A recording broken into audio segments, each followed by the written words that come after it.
Good afternoon. I'm going to call to order the Growth and Natural Resources Committee. Thank you all for being here. We have 2 items on the agenda. I'm going to ask that we have the 0 Gorman Street rezoning case first, and then move on to the downtown transition area amendment, text amendment. So we will start again with 0 Gorman Street. And in both of these topics, I know we have a lot of folks from the public that are interested in speaking, and I want to give an opportunity to anyone who is here. So I just want to get a check first for 0 Gorman Street. How many people would like to speak on that case? Just raise your hand. Okay, great. And so we'll have time for everyone. I think what we'll do is we do have an opportunity just for a brief staff presentation to kind of get our committee all on the same page, and then we'll have an opportunity to hear from the applicant and then the public. And then after that, discussion amongst our members. So I will turn to staff on that. Hi, I'm Sarah Shaughnessy, Planning and Development. Let me just pull up my presentation here.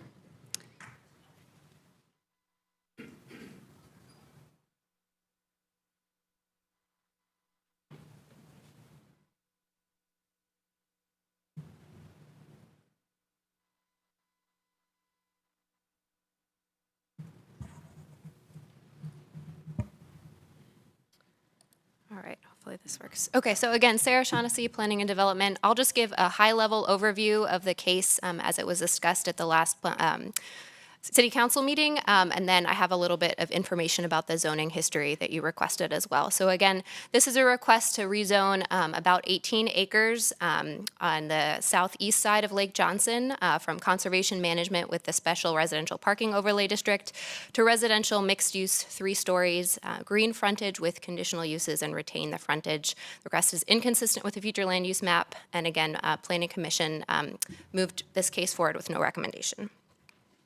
An overview of the site, just to orient yourselves. There are 11 proposed conditions. I'll just go through them at a high level, but happy to provide more detail if you like.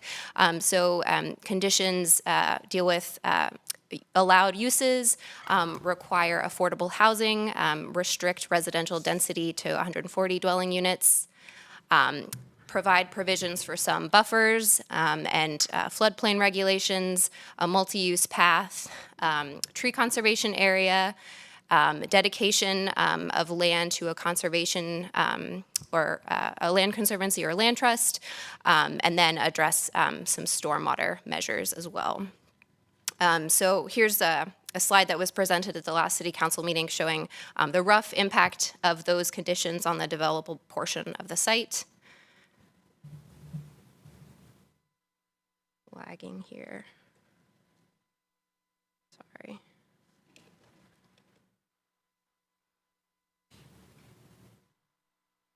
I'm sorry, would you say what those numbers refer to?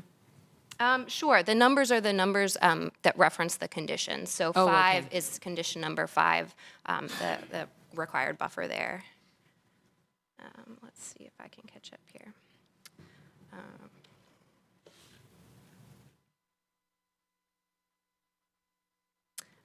Okay, so moving into the Conservation Management District. So the intent of that district is to preserve and enhance land as a permanent open space to meet the passive and recreational needs of the city. And also, as defined in the UDO, all property within the district must be predominantly unoccupied by buildings or other impervious surfaces. Allowable uses in this district are cemeteries as a limited use, parks and open space, minor utilities, and restricted agriculture. Only the open lot building type is permitted in this district. And then an image from the UDO just showing what those building dimensions look like for the open lot building type. Again, the only allowable building types in this district are porch, stoop, balcony, or gallery, or awning. So I think they're intended to be sort of accessory uses to recreational or open space uses. So the zoning history, I know Councilmember Harrison, you had asked about this. The CM zoning was applied in 1974 when the Lake Johnson Area Plan, which is Lake Johnson Plan A, was adopted. So again, that was in 1974. I've included some case files from the 1970s in the backup materials for you to reference. There were two related cases for the area filed at the same time. One was filed by the West CAC, or West Citizen Action Group at the time, and that was, the request was to change some of the R10 zoning to R4. City Council denied that request because the Lake Johnson plan was ongoing at the time, and they wanted that to be resolved before acting on that. And then the second was filed by Planning Commission, and that was part of a larger study, and they ultimately decided to wait on that case until, again, the Lake Johnson plan was adopted. And then more recently, there were three recent cases in 2015, 2020, and 2021 that proposed to rezone the site from conservation management to R10. All of those cases were withdrawn before they made it to City Council. So here's a map that went along with the Lake Johnson rezoning case. It's a little hard to read, but there are 18 different districts here. I've highlighted highlighted the site for the 0 Gorman Street case in the red rectangle there. And then just a comparison of what the zoning looks like today. Again, Planning Commission has offered no recommendation. I'm happy to take any questions if you have them for staff. Any questions from committee members? Can you go back to the, yeah, right here. I just want to look at this again. Okay. Okay, and now, moving forward one. Okay, thank you. The historical artifact. It's very cool.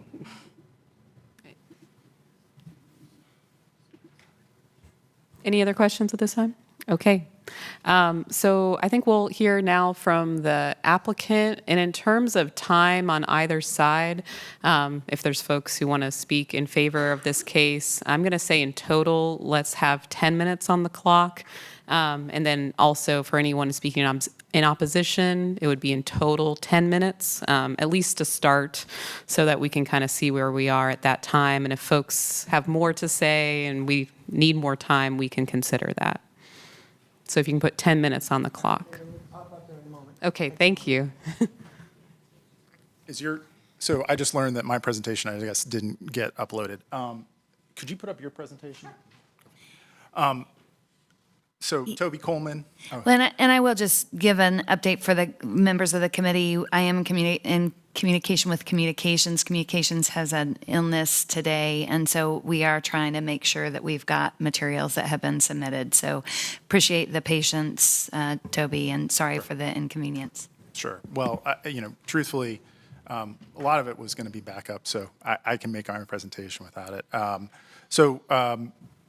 In terms of this rezoning, I'm going to give a short overview, and then I'll hand it over to Ted Heilbrun, who's with Kelly Development, the developer here. He's going to talk a little bit more about affordable housing, because really the key part of this case that is unique from the prior rezoning cases you've heard is, as Sarah outlined, the only thing that can be built on this site is affordable housing. And Kelly Development has already put in a plan with the state for that would be supported by the Low-Income Housing Tax Credit, LIHTC. It would be 100% affordable. They would take vouchers, and it would provide a accessible, high-quality place to live that is close in to jobs, is walkable to a shopping center with a Food Lion, is on a frequent transit area. And we've tried to, over the last 6 months that this rezoning case or so has been going on, we've tried to address environmental concerns. We've tried to be as sensitive as we can to the fact that this is currently conservation management, and we know there's a lot of concerns about that. As this map shows, one of the things we've done is set out a series of conditions that basically limit the developable area on the site down to about 7.2 acres. So it's a 17-acre site with about 7.2 acres developable. The rest, there's a condition that says anything that's not disturbed, that either is, that is not in tree conservation area, would be placed into would be offered up as a conservation easement. So what we're trying to do is make sure that that the area that isn't developed for affordable housing is permanently preserved, consistent with conservation management goals. The idea is to make to find a compromise that addresses two major policy goals that the city has. We have tried to address. We've prohibited all but putting greenways and other small other related utility equipment in the floodplain. We have provided for a bioretention area. We have provided for stormwater mitigation areas, including mitigation areas that would ensure that peak stormwater leaving the site would not increase at the Gorman Street crossing. So not just on site, but actually the Walnut Creek, Gorman Street crossing north of the property up here is where we would be measuring whether or not we comply. So, one thing we did appreciate let me see if I can get this right. There we go. We did appreciate staff looking into the 1974, the history of the conservation management easement. It was created in 1974, very different maps, obviously, than we have today. Whoops, sorry, I'm flipping around here. One of the things I want to note is you can see in the box there, that's our site. One of the things I want to note, I did take a look just to see, are there any other parts of, around Lake Johnson that in 1974 were zoned for what was then called conservation buffer that have been rezoned? And there's one area, it's right here. It's now the Lakeview subdivision. And what you can see, so you can see that there's some green here, and there's a little notch right there. Well, this is sort of the notch right here, and this is your line. So, We're not seeing it. okay, it's not showing up. It's green, like lime green there. There's your notch. There's the property line.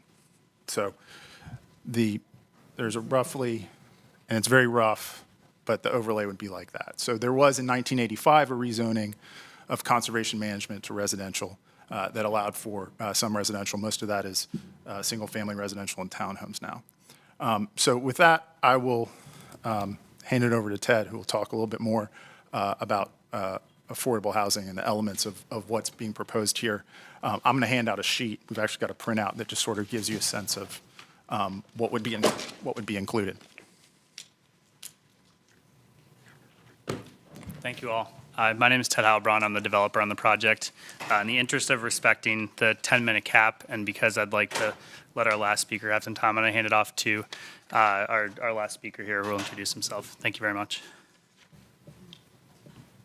Good afternoon. I'm Greg Warren, and I'm currently a member of the Raleigh Housing Authority Board of Commissioners and chair of their Real Estate Investment Committee. Back in 2000, I retired from DHIC, where I had held the position of president and CEO for a period of 34 years. I'm here speaking on my own. I'm not representing the Housing Authority, and I have no current or projected relationship with the development entity here. But I'm here asking you to approve this request. I don't think it's any secret that it's very difficult to find sites for affordable housing, particularly in areas, neighborhoods that might be considered high opportunity neighborhoods. And in my mind, this site checks all the boxes for a good affordable housing site. It's on a bus line. It's within walking distance to grocery stores, pharmacies, restaurants, gas stations, and shopping stations, service stations. It helps to disperse affordable housing into areas which would be considered neighborhoods of opportunity. But there's more reasons why I think you ought to support this position. It adjoins the Greenway, which I think provides a healthy option for residents to recreate and get to Lake Johnson and NC State. Further, I think it's no secret that NCSU has a number of essential workers that would be eligible for these apartments, low-wage workers. Those would be the housekeeping staff, maintenance staff, cafeteria workers, and the like. And many of those workers will be able to actually walk to their jobs at NC State rather than come from outlying counties. These essential workers are critical in times of snowstorms and the like. And like many colleges, I think there's no secret that there are students who are housing insecure. Now, with LIHTC projects, students generally are not eligible for occupancy of those properties, but married students with one full-time student are. And I feel quite confident that this development would serve that population. So I appreciate the time today and your consideration. Thank you very much. Thank you very much. Do you want to stop the time? Do you all want to continue, or you can also keep time for later? We'll just hold on for time for later. Okay, thank you. I don't know if there are any questions at the moment for the applicant team, or if you all would like to hear from other folks first. I'm happy to hear from the other folks and then ask some questions. Okay, yeah, so whoever else would like to speak in opposition to the case, if you'd like to decide for yourselves who goes first, you'll have 10 minutes total.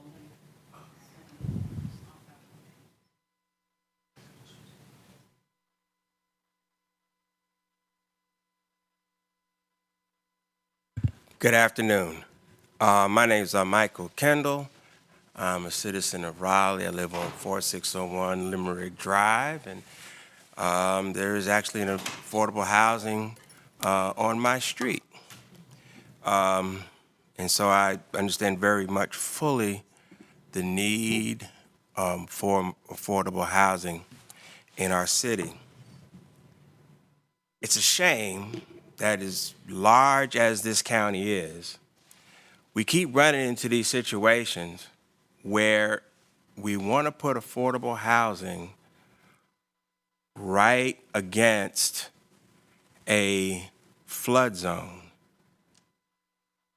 With all the space we have, we keep trying to pit these two needs one against the other. And so we have to decide what is right in each particular case.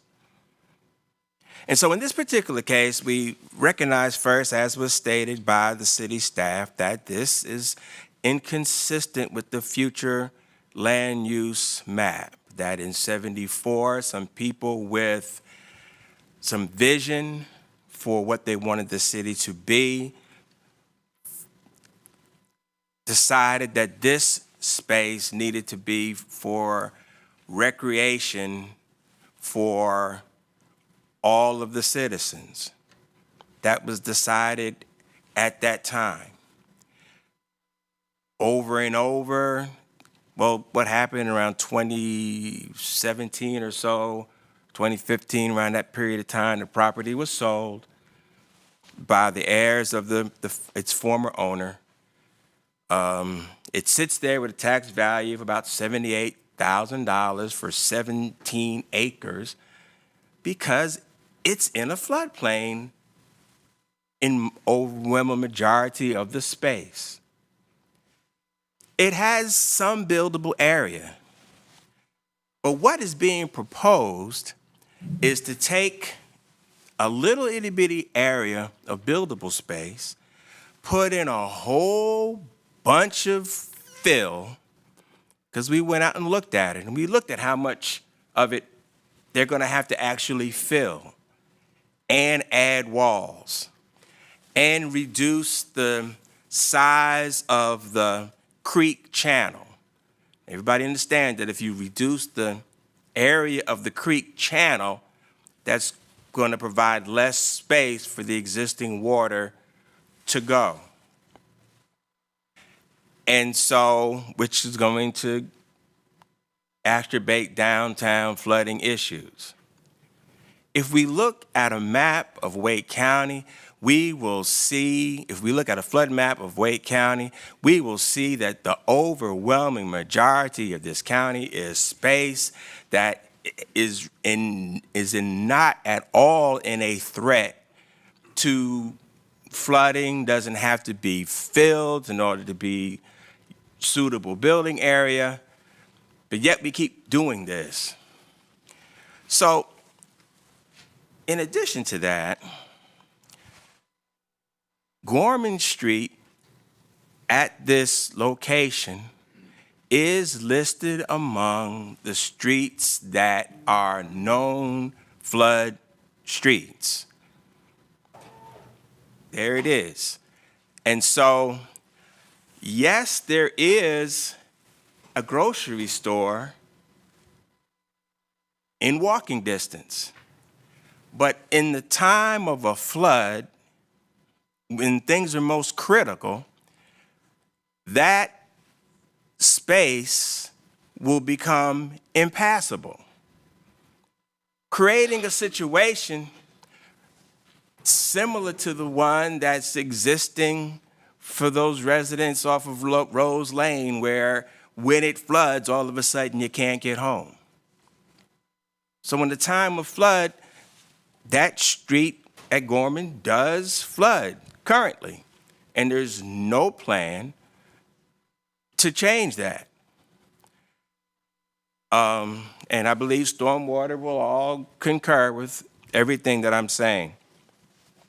So I think that what we need to do is look very, very hard across our county for spaces that don't generate this conflict. I just want to check on time because I think we had 2 more speakers. It's Okay. about 5 minutes With that, left. I'm going to close out my remarks, and thank you for listening to me. Thank you for coming.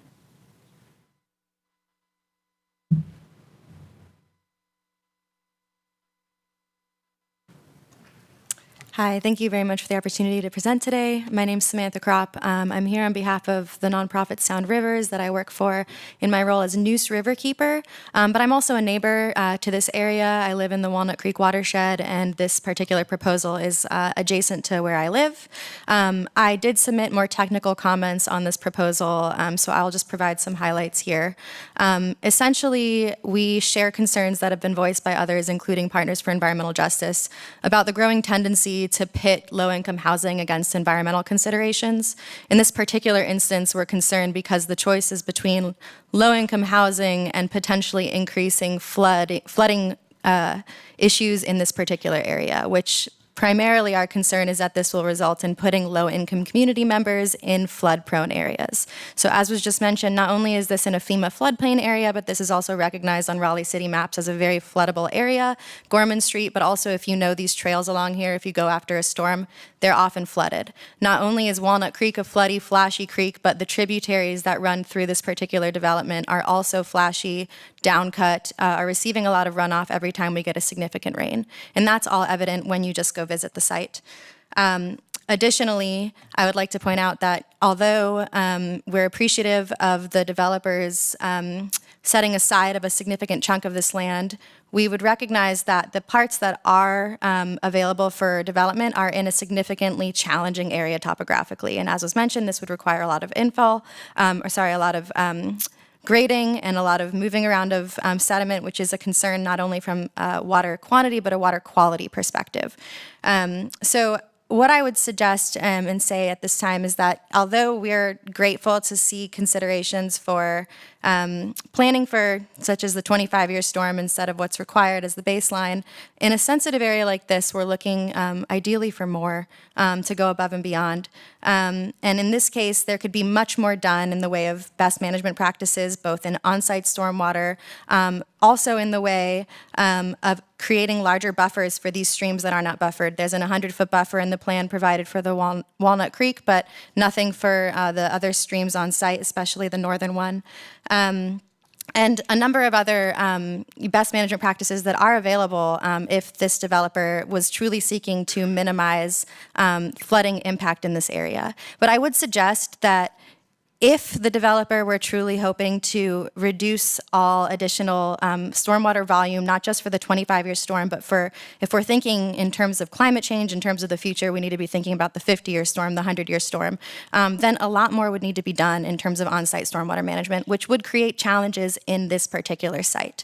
And so acknowledging the fact that to truly reduce stormwater volume and to truly protect water quality, it would take more on the ground, which would be difficult in this particular site. The last thing I want to mention is that, I don't think this has been said yet, but acknowledging that Walnut Creek is a federally impaired waterway. It's impaired for insufficiently supporting aquatic life, impaired benthic macroinvertebrate populations. What that basically means is that impacts, including impacts from development, sedimentation, are harming aquatic life in this creek. Not only that, but people are investing heavily. This is the first creek in the state of North Carolina to gain federal recognition as an urban waterway, which means that it's getting a significant amount of federal investment, both by the federal government and the state, and also our local city here is investing in our communities. And so this development really does seem to sort of undercut those efforts financially, but also the important efforts of our community and folks like the Walnut Creek Wetland Center who are working hard to protect this stream. I just want to stop for a moment. There's 1 minute left. Do you want to let the final speaker? Absolutely. Okay. Thank you so much for the opportunity to speak. Thank you.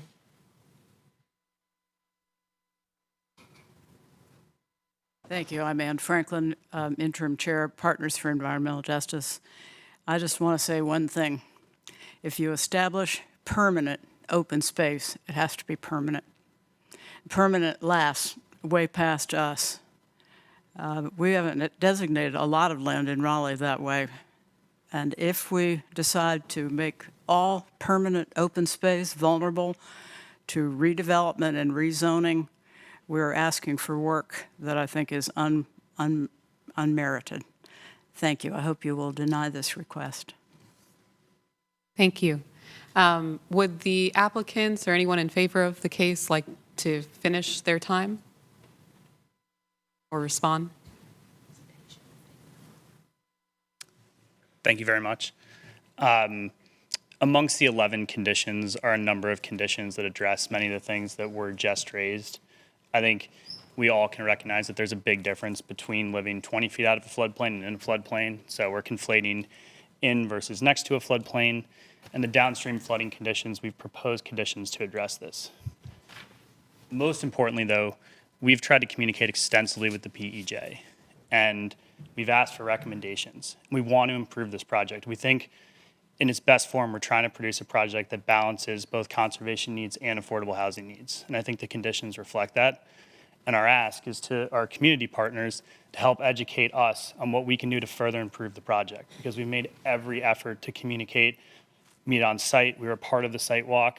And so my ask today would be for this committee, to the degree that it has the capacity, to encourage our community partners behind us to work with us to try to come up with further conditions to improve the project. All we're trying to do is meet a balance. We're in favor of the big conservation easement.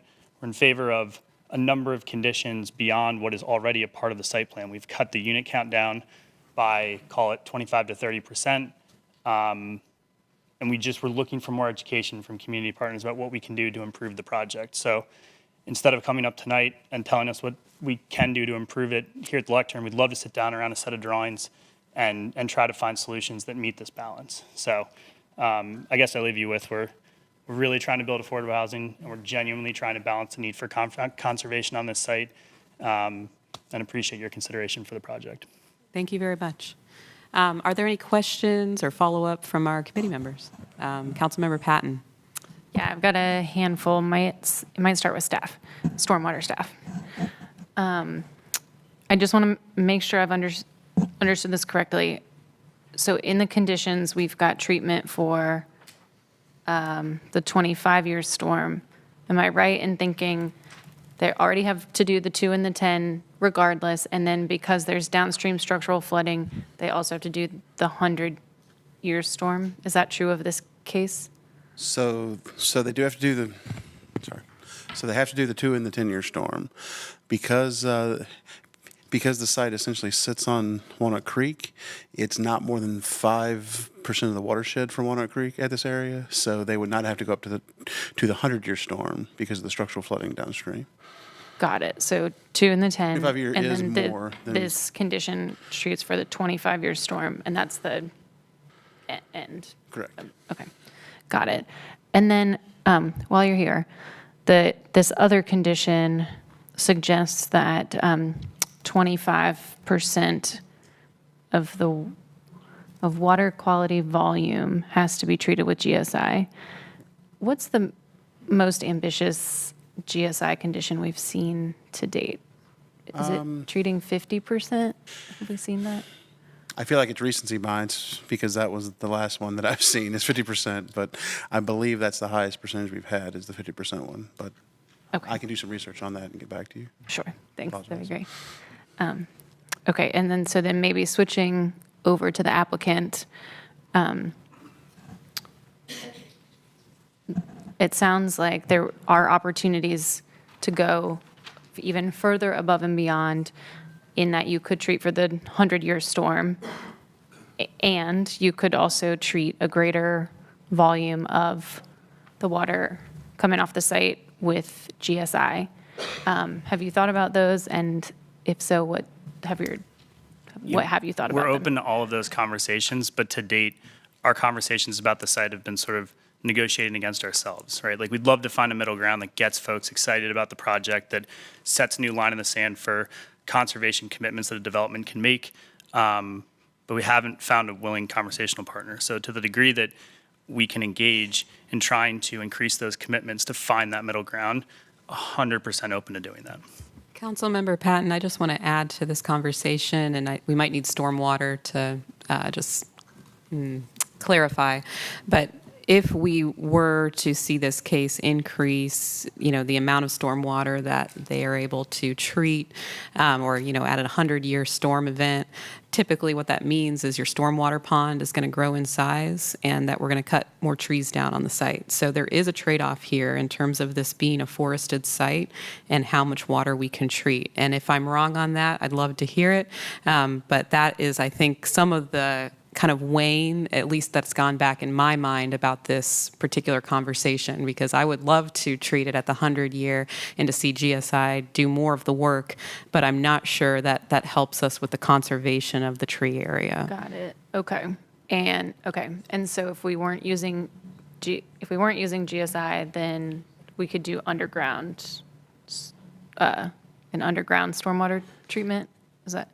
Like everything, there's a cost associated with it, and to the degree that the project's getting gap funded, there are ways to make this pencil. I think, again, we would just love to see sort of what the right combination of conservation commitments are that will start to generate a level of support for the project. And so if it's, we need to talk about underground storage, let's talk about underground storage. We need to talk about, more of these initiatives. Like, we're open to any conversation, and I hope our behavior over the last 6 months in terms of willing to communicate and do site walks and just be the kind of development partner that I think the city wants to see. We're down for all that. Making commitments here tonight or this afternoon at the lectern is difficult because it's in a vacuum. But in the context of figuring out where that middle ground is, we could not be more committed to doing that. I also want to clarify, when you mentioned gap funding, who do you expect that to come from? Yeah, so gap funding for all 4% LIHTC projects like this one, every single one that gets built here in Raleigh comes from both the city of Raleigh and from Wake County. So any additional costs to these projects comes out of our funds for affordable housing. So just to make that clear. Now, to be clear, if we want to start to get into sort of affordable housing and gap funding, the reality is this site is in a qualified census tract. And so its gap funding needs are already substantially lower than the majority of projects that Raleigh has gap funded recently, because we're getting an extra $25,000 to $30,000 a unit in tax credits that other projects not in qualified census tracts wouldn't get. And so the reality is right now this is asking for less than any of its sort of peer LIHTC projects would be. And so to the degree that costs are increasing on the margin to solve conservation priorities, all we'd be doing is still asking for less money than other LIHTC deals are currently. That's the uniqueness about this site, is not just access to amenities and public transportation, but the fact that it's located in one of these QCTs. So I can always have questions, but I saw that you Councilmember Branch. had some. Yeah, question, and it's actually for PEJ, because I'm hearing from the applicant that they're saying they're willing to meet and have conversation. So I'm just going to ask a very direct question. Is it that you're just against the project, or you're willing to have conversation in order to see if there's some way to find a way to make this project move forward.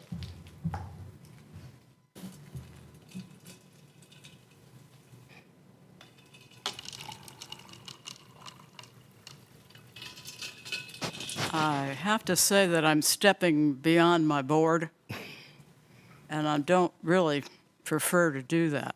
Okay. It needs a full discussion. Our zoning committee has looked at this, but we've also gone on the site more than once and spent time walking it. I think that has given us even a clearer picture. The applicant has been kind and accompanied us on one of those trips, or maybe organized it, and we accompanied them, not sure which.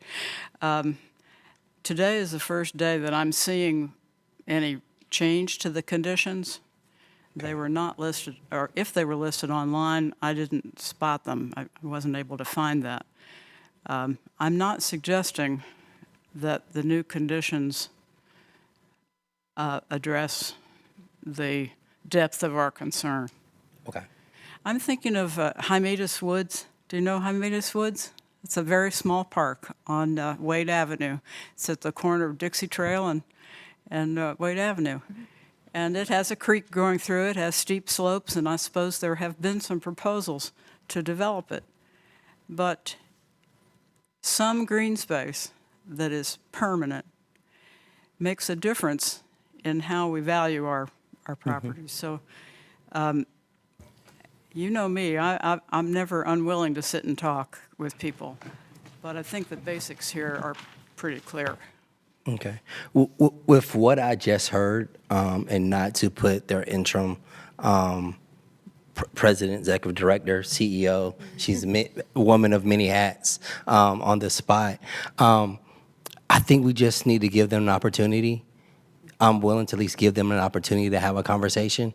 And hearing that they're just seeing even these conditions for the first time, give their committee time to review it, the committee, along with the applicant, a time to talk about it, and maybe just bring this back. Is there anything that's time sensitive right now? Okay, with that, that would be my recommendation, to at least have the, it may come back, they could have a conversation, and, you know, whatever thoughts, I don't know everyone's thoughts up here, whatever thoughts others may have, it may change, it may not change, but I think we would be fair to at least give them that space, hearing that, you know, there's conditions they hadn't seen until now, and they have a zoning committee, and giving that zoning committee and the applicant a time to have a conversation. And to clarify, do you mean coming back to committee? Come back to the committee. Okay. I'll take that under consideration. I do think Councilmember Black had something. Did you want to ask or say?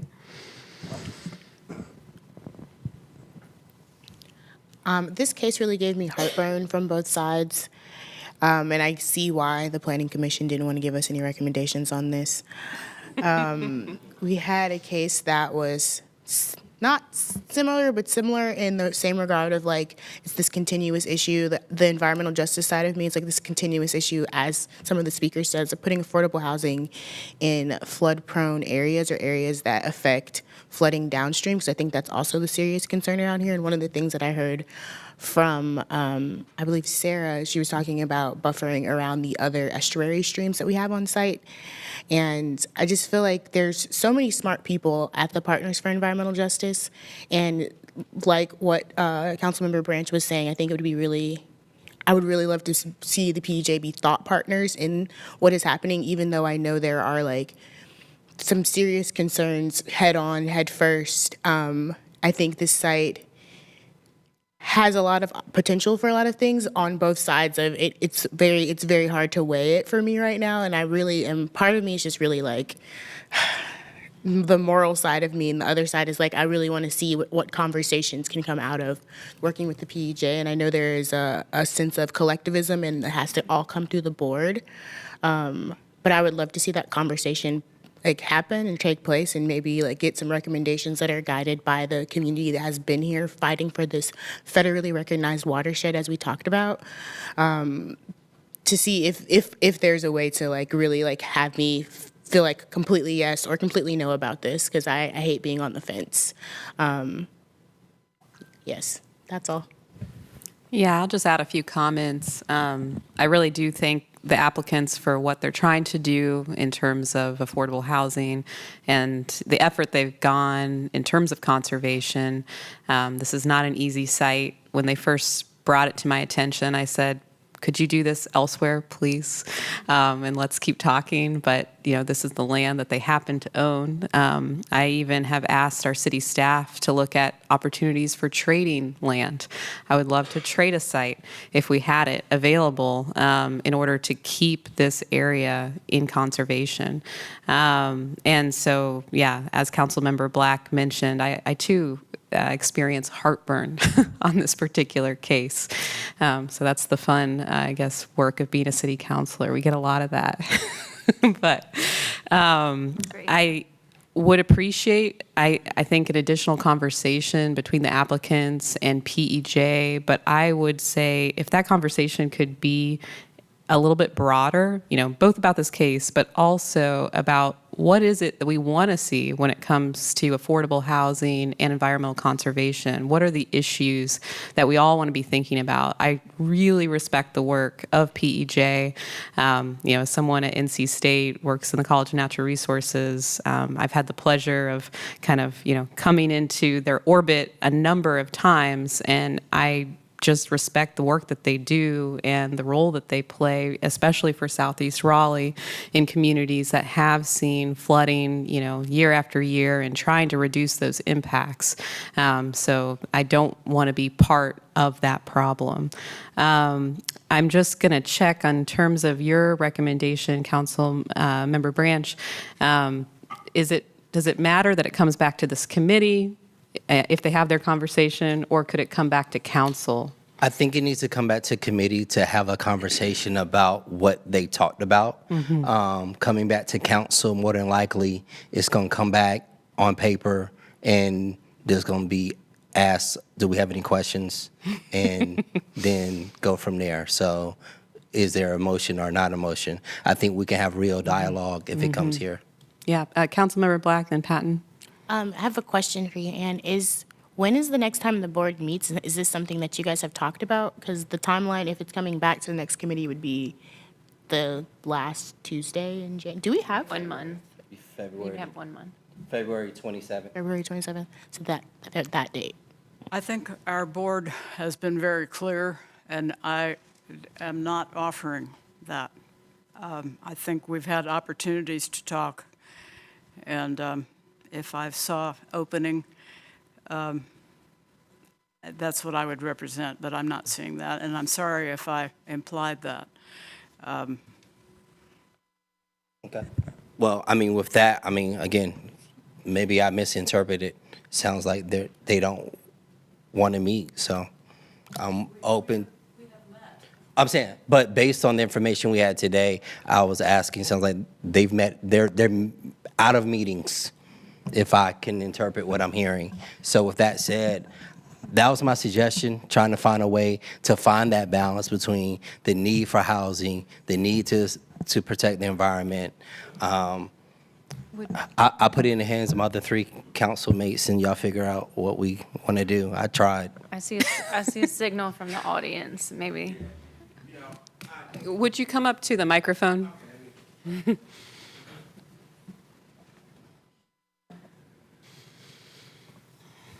I really do appreciate Councilwoman Harrison's suggestion that we look at the bigger, broader picture, not just this particular acreage, but the broader picture of what do we want, where do we want to say yes, where do we want to say no, and how do we want to try to strategize to find a solution.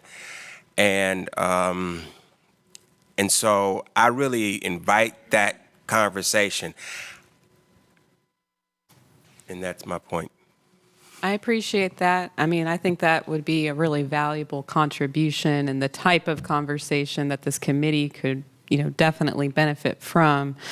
So I don't know, the resources that it takes to put some kind of conversation like that together, because I think we'd want some affordable housing leaders in the community, with environmental leaders, with impacted residents perhaps, detailed that would need to be to come back, again, for us in a month. Councilmember Black, I see you maybe thinking on something.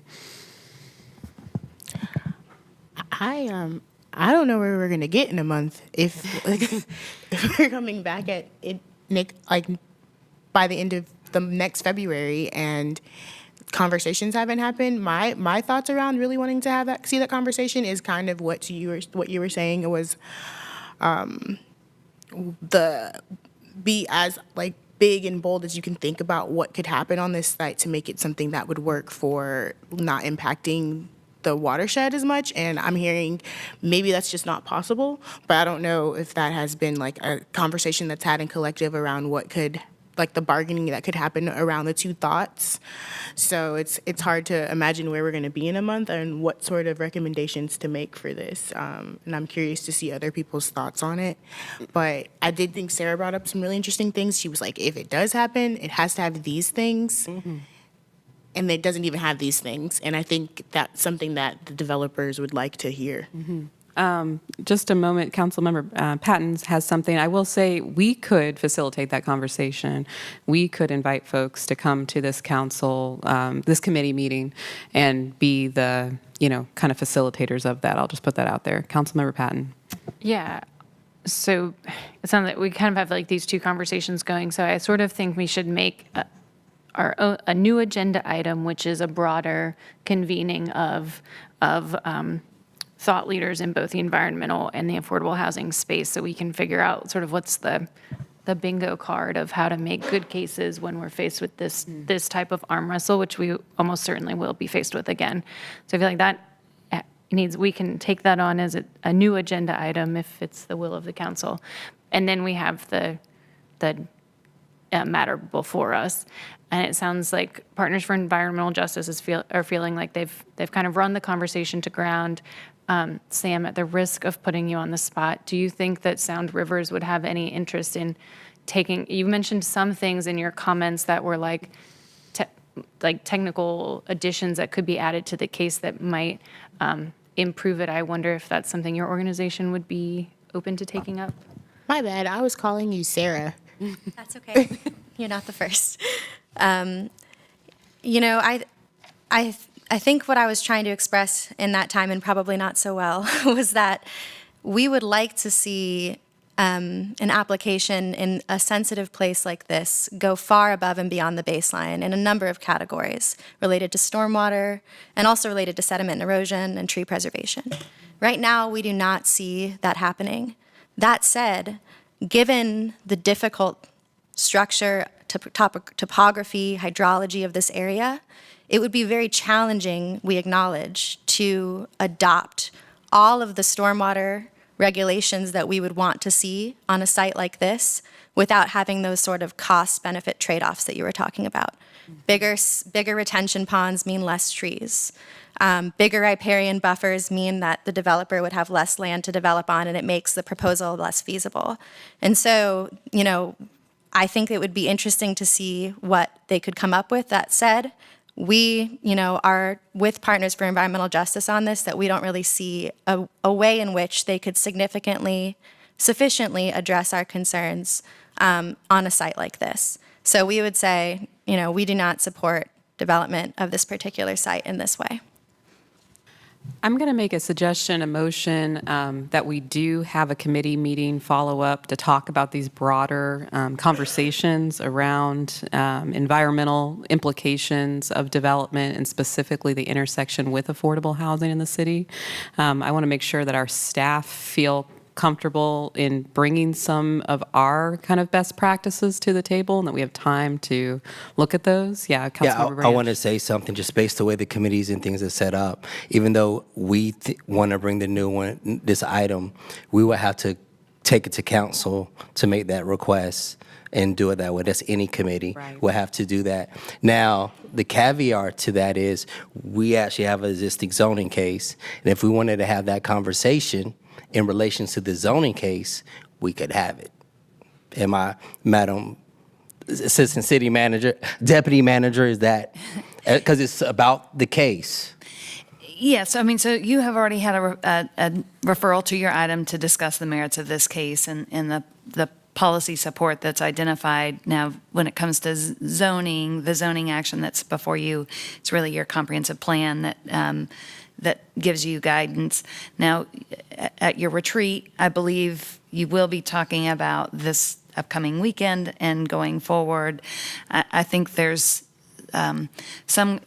we will certainly be updating the comprehensive plan. You've got a presentation upcoming about how to address new needs in the comprehensive plan and to refine the current plan.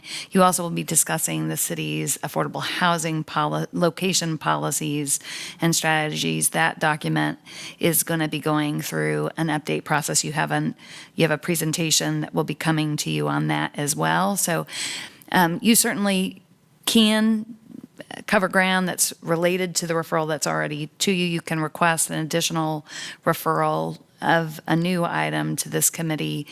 You also may wish to hold on identifying any new subject matter until you can understand. Unfortunately, due to the inclement weather, you had a presentation deferred that would have described to you the scope of the upcoming comprehensive plan review and the housing policy review that does have some nexus to that. So it is possible that you are going to hear scope that is going to address some of these same areas of policy evaluation and exploration. So And when will we hear that? so February? that was scheduled for the meeting that you canceled. The manager's office is getting ready to update the meeting outlook, and I'm going to look to planning, but I don't believe that we have identified an alternative date for that presentation at this moment. Councilmember Patton? Unrelated to those comments, thank you. Procedurally, with respect to the zoning case, the case is open in committee, so the applicant could make changes to the conditions or not? Not until it comes out Not until committee. it comes out of committee. That's my understanding. Can they add conditions while it's in Yeah, committee? there's no prohibition of making conditions while it's in Okay. committee. Okay. They just have to meet a deadline of submitting unsigned draft conditions to staff 10 days before the date of the city council meeting at which it's going to be discussed. And that's referring to the full council when they would take up the public hearing again, which is scheduled for the 6th. I mean, 6th of February? Yeah. So when you all put this into committee, you projected out that you thought you'd have your discussion in time for the 6th. And so I believe what procedurally needs to be done, if the committee wants to discuss this case further beyond today, they still need to refer it back to city council. Make Refer that it at your back. committee report. Your report would be no recommendation, but we'd like to discuss it again at your February meeting. Then, when the public hearing resumes in the evening, you would defer it out to another date specific so that it would allow the committee time to deal with it. My recommendation is that we don't hear this case in committee again. I think we can have that broader conversation in committee, but I would rather move it out of committee, hear the case on that first, back in February. And if we need to continue it, we can. If we know there's further conversations going on, we can. But I'm just not seen necessarily that that's going to happen. So that's my motion, is to recommend that this case move out of committee With no recommendation. with no recommendation. And to resume the public hearing on February 6th? Yeah. Mm-hmm. And I would just say Yeah, to that, that's I would happening just, anyway. then I would just say to the applicant during that time, really like, I know you've already been hard at work, but like, roll up your sleeves, sharpen your pencil, see if you can get any of these folks in the room. I know they have not committed to that, but like, figure out how you can do something we've never seen before in the land of stormwater infrastructure, underground storage, treating to the 100-year storm, like GSI, permeable pavers, like, bring us the best you got. Can I ask to be scheduled for one council meeting beyond the 6th? I think the 6th is 14 calendar days from today, and we'd have to submit conditions 10 days in Friday. advance. By Friday, yeah, they would be due this Friday if you wanted them to act on new conditions. We'll move the commitments forward. We will guess, because it sounds like we're not going to get much feedback as to, how best to move them forward. But if possible, just given the fact that it's Tuesday and these are due on Friday, it would be great to go and get scheduled for one council hearing out from the 6th, so we have more time to beef up these environmental conditions. They're already scheduled on February 6th, so I think we'd have to make that recommendation at our next, We'll have to do it when we report out on the 6th. on the 6th. But then on the 6th, we can say we're giving you more time. Yeah, We that's just- fine. Because we already, We'd really appreciate it. Okay, so that's my motion. And all in favor? Aye. Any opposed? So it was 3-1. And then my other motion on this would just to recommend a conversation to understand, again, those intersections around affordable housing and environmental implications and impacts, but to perhaps that can be in the guise of other work sessions. So I don't know that this needs to be a super formal recommendation. It doesn't even have to come back to committee, in my opinion. It could be a full council discussion. I just want to make sure that we are looking at those intersections and concerns. Second. All in favor? 4-0. I need clarification on what the motion actually is. Yeah, so it is to have a discussion on the implications and impacts of affordable housing and environmental issues. So like when there is conflict, what are the best practices? We talked a little bit about siting of affordable housing, where should it be located? Okay, great. Thank you all for being here for Gorman Street. We are going to move on to the next element in our agenda, and that is about downtown transition areas. I do believe we have a staff presentation. I just want to make sure, can all committee members stay until 6? Okay. So just, we do have an hour. If for some reason we need to have more conversation, which is completely possible, we will likely have to continue this one. But let's get it going with a staff presentation to understand the case and some background. After that, we will have folks to speak in favor and folks in opposition. I just want to get, what's the total number of people who are planning to speak on this particular case? I'm going to try to get a number. 1, 2, 3, 4, 5, 6, 7. Okay, and then all in favor. So I've got 1, 2. No, the first one I did not specify. I was trying to get a total number. Sorry. So let's just do all in favor that are going to speak. That I just want people who are planning to speak. So raise your hand, please, tall, so I know if you're going to speak in favor of the amendment. 1, 2, 3, 4, 5, 6. Okay. Anyone who's going to speak against the amendment? 1, 2, 3, 4, 5, 6. Okay, great. So we'll probably do 12 minutes on each side, 2 minutes each, but you're welcome to give some folks more time if you like, and then we'll see if we need more time than that, we can do it. All right, back to staff. Thank you. All right. Good afternoon, committee members. Matthew Burns with Planning and Development. I'd like to provide a brief overview of the case, the comprehensive plan amendment, before switching gears and passing it to Ken Bowers to give you a more detailed history of downtown transition areas. So CP 423 is a privately initiated request to amend map DT2, which covers the areas shown in teal. and expand the downtown transitions areas into the area in red east and south of Glenwood, Brooklyn. Approval would provide Glenwood, Brooklyn neighborhood residents and property owners with additional separation from potential future development, and also change policy that guides rezoning requests with regard to land use, density, and height in the area, which includes ongoing transit corridor studies, planned parks, and future redevelopment opportunities. Excuse me.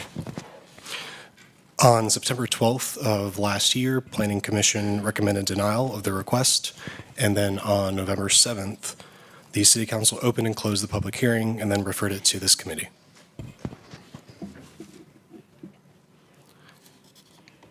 So the request is split between two areas. This is the first of two. It's east of Glenwood, Brooklyn, and it's approximately 31 parcels, two of which are owned by City of Raleigh. This one and this one. So the one to the west is used by City of Raleigh Engineering Services, and the second to the east, the larger parcel, is about 14 acres and is the proposed location of the Smoky Hollow Park and has the recently opened Conlon Family Skate Park.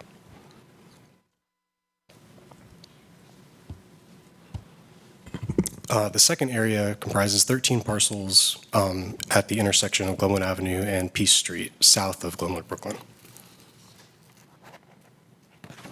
And as I mentioned, Planning Commission recommended denial of the request because the proposed transition area was not subject to an area planning process and in conflict with some comprehensive plan policies. Do you have any questions for me about the case before I pass it over to Ken? No, thank you.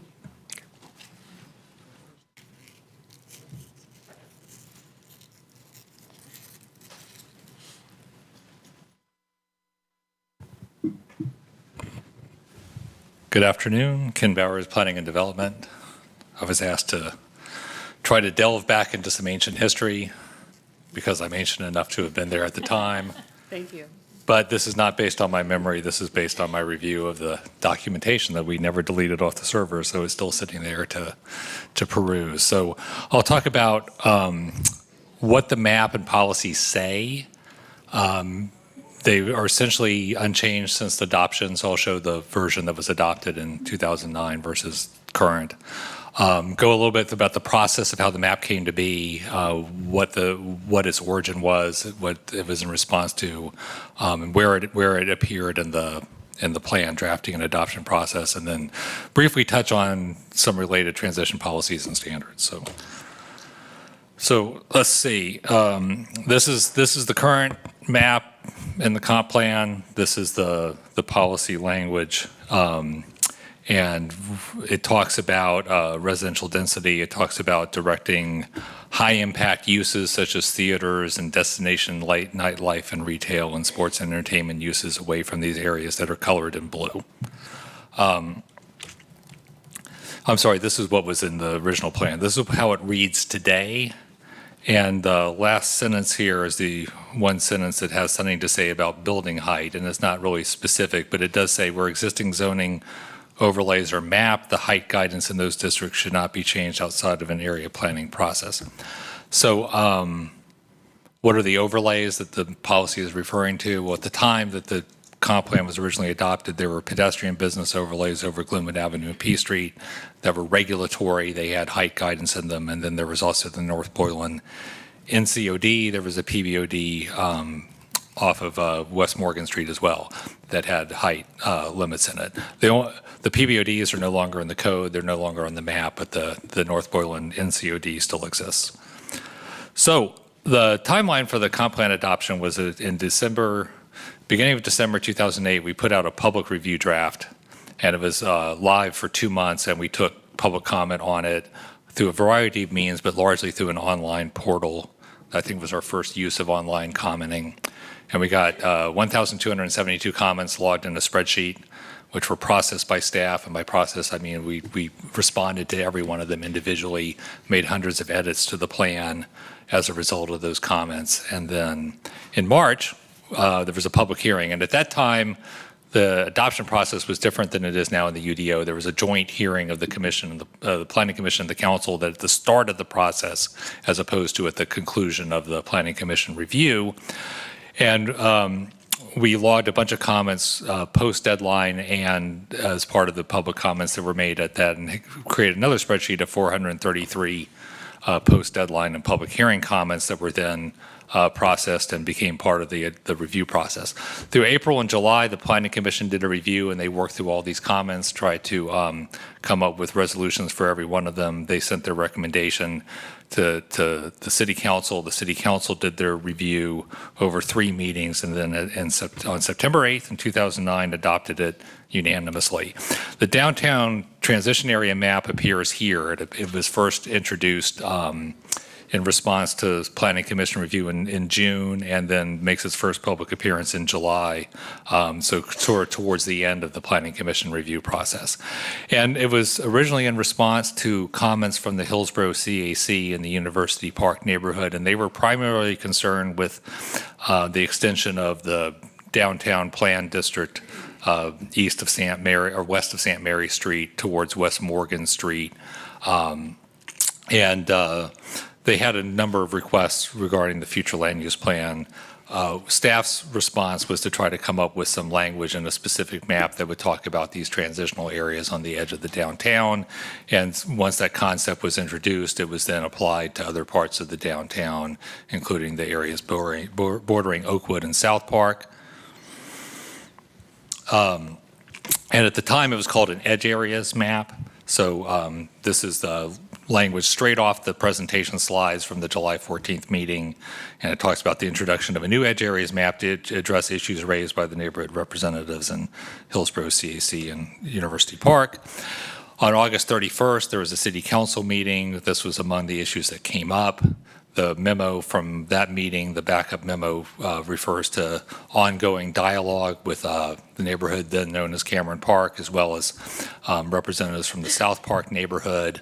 And it recommends 2 changes. The name of the map was changed from edge areas to downtown transition areas.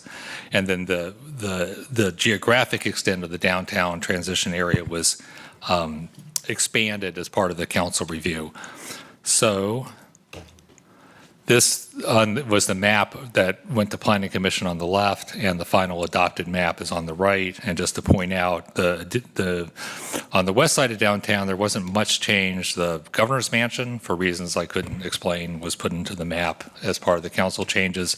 The biggest expansions were over here in the South Park neighborhood in the area covering Shaw University, and then a little expansion south of Morgan Street and the sort of triangle, actually south of Hargett Street, and that little triangle filling in the area west of St. Mary's.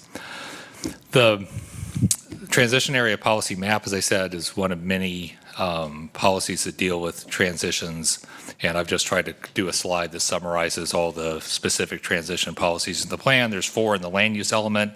They talk about having buffering lower scale uses between higher density uses and lower scale neighborhoods, transitional zoning districts, sorry for the typo, which I'm seeing for the first time in that one, buffers, landscaping, trees, fencing. There 5.7, which is something I think was added to the plan around the 2014-2015 timeframe, provides more specific height guidance for mixed use areas that either abut or are across the street from a residential area. And then there's 2 policies in the downtown element or section in addition to the one that relates to that map. One is a sort of general recommendation for appropriately height, scale, and design transitions, and then one is about a compatible mix of uses on the edge of the downtown area, which includes neighborhoods serving retail and housing options. Just finally, transitions are also addressed in the UDO. There's some complicated applicability, but in general, when you have a mixed-use district that abuts a residential zoning district, so the districts touch, there's a transition area of about 100 feet in depth. The first part of that, 50 feet, is split between Zone A and Zone B, and Zone A is basically a transitional protective yard that either can be the whole 50 feet planted with shrubs, or it can get skinnier or get thinner if you add walls, fences, trees, more intensive screening. Then there's use restriction for the remainder of that 50 feet that's not occupied by Zone A, and that can be parking, landscaping, outdoor seating, small accessory structures, stuff of that nature. And then Zone C, which is the next 50 feet into the property, is controlled as to height. So at that 50-foot line, you can be 40 feet in height, and then for each additional foot into the site, you can go up another foot. So it's sort of a 45-degree exposure plane. Beyond that 100 feet, then the allowed height is whatever the district sets it as. So if it sets it at 4 stories, if it's 4 stories, if it sets it at 7 stories, it's 7 stories. So just a summary, the map and the policy were added in response to specific input, mostly concerned with the West Morgan Street area, by the Hillsborough CAC and University Park. The staff proposed map extended the concept that was done in response to that to additional locations to downtown. It was further expanded based on further input from citizens and CACs. The City Council was satisfied with that and adopted it in September 2009. It hasn't really been modified since. Then on the transition policies, the map are part of a suite of policies in the comp plan that address, land use transitions. This policy doesn't really say anything specific about what the building height should be within those blue shaded areas, unless there's an overlay mapped. But there are other policies in the plan that do provide some additional guidance. So with that, I'd be happy to answer any questions you might have. Thank you for the deep dive, Ken. I really appreciate it. Does anyone on our committee have questions? Yeah, Councilmember Branch. Yeah, excuse me. Thank you for the feedback and I think the history. My question is, there's around a lot of the engagement that took place, and looking at the maps, why was Glenwood, Brooklyn never included? I can't really give a definitive answer because there's nothing in the written record that says why the specific areas that were proposed were drawn and other areas were not. So it would be speculation on my part to try to tell you exactly why the boundaries are as they are.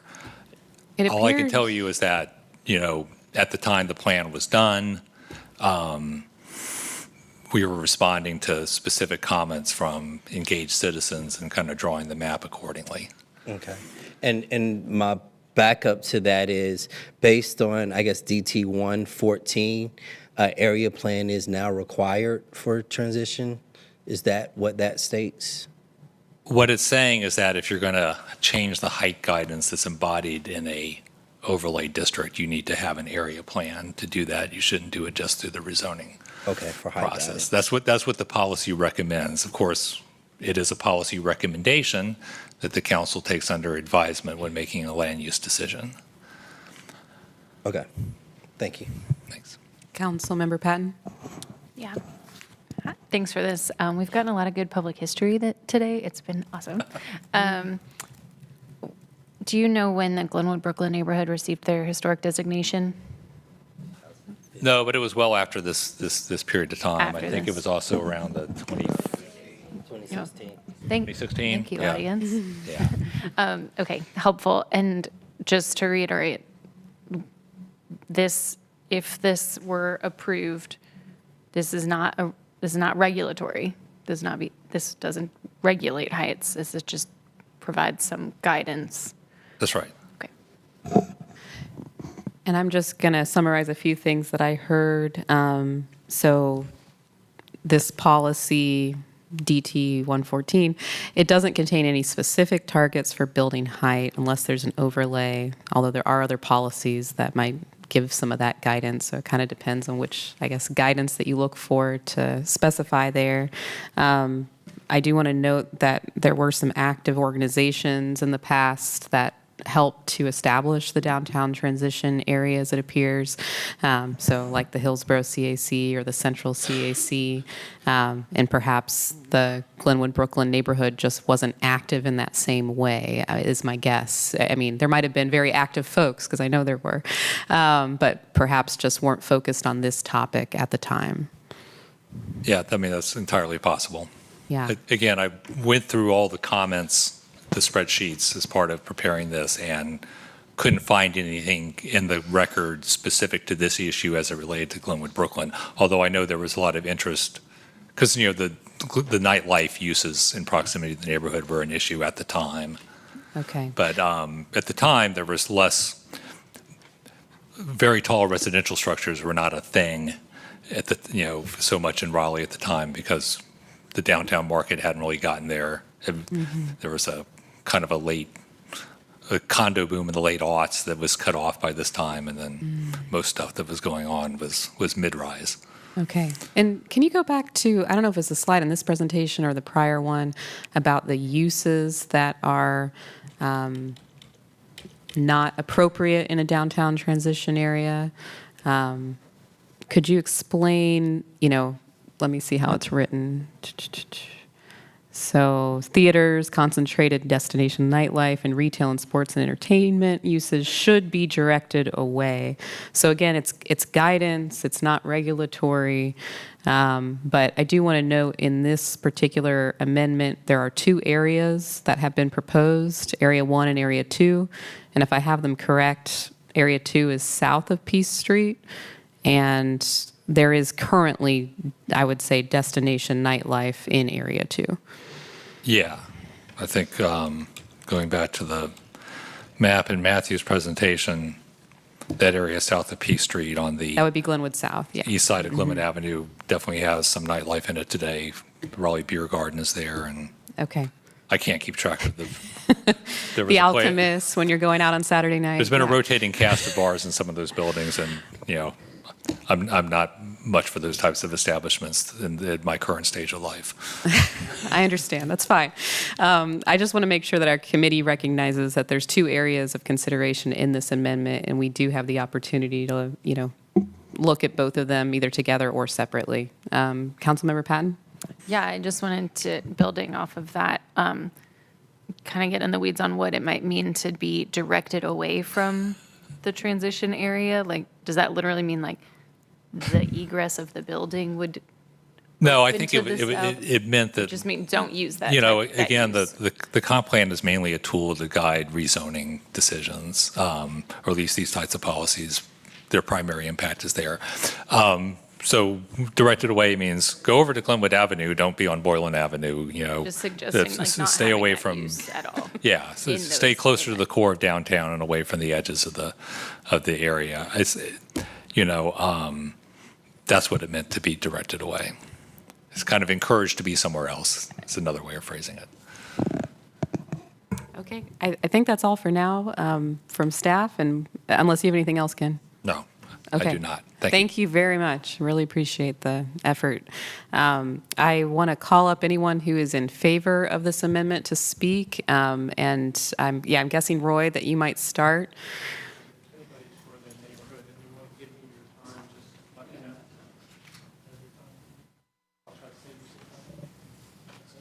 Yeah, you've got 12 minutes. I'll let you know maybe around, I don't know do you want me to let you know a time, Roy, just for your own time check? Yeah, I would love to save a couple of minutes to respond to anything. Okay, and there's others that want to speak too in favor, so.